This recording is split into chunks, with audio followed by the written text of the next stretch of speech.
عبادت مقرر کړي دا عبادت بس پرې د معنا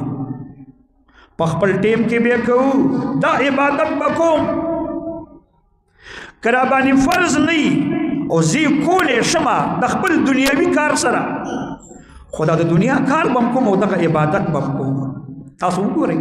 منګو تاسو کو چرته په پټي کې لو کوو نو دا ټکي ویل شو چې سبحان الله سبحان الله سبحان الله ولا که زمنګ لاسونه بندي د لو نم بندي د پولي د والو نم بندي د پټي د کارونو نم بندي نه دا هغه کار کې مسلمان لګیا شو یو طرف ته چې کم کار کوي دنیوي فایده د رزق ګټي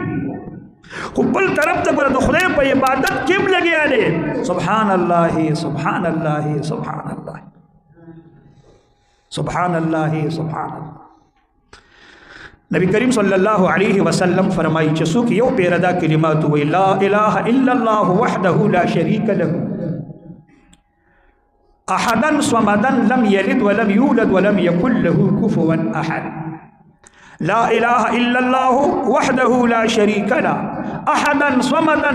لم يلد ولم يولد ولم يكن له كفوا احد چې یو پیر مسلمان وي شلا کني کې خو ورته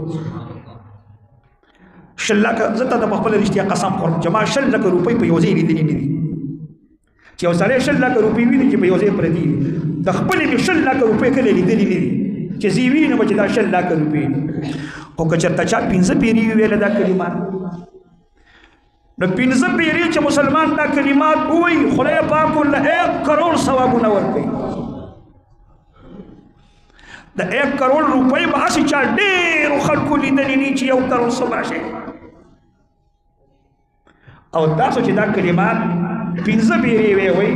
کپه دی باندې 2.5 منټه نه لګي 2.5 منټه لا اله الا الله وحده لا شريك له احدا صمدا لم يلد ولم يولد ولم يكن له كفوا احد په دې 2.5 منټه 15 واري لګي چې انسان له خدای 1 کروڑ نیکیانه په ورګي نو خدای پاک اسې دې خلکو سره باندې ګوري چې دا خلک روان شي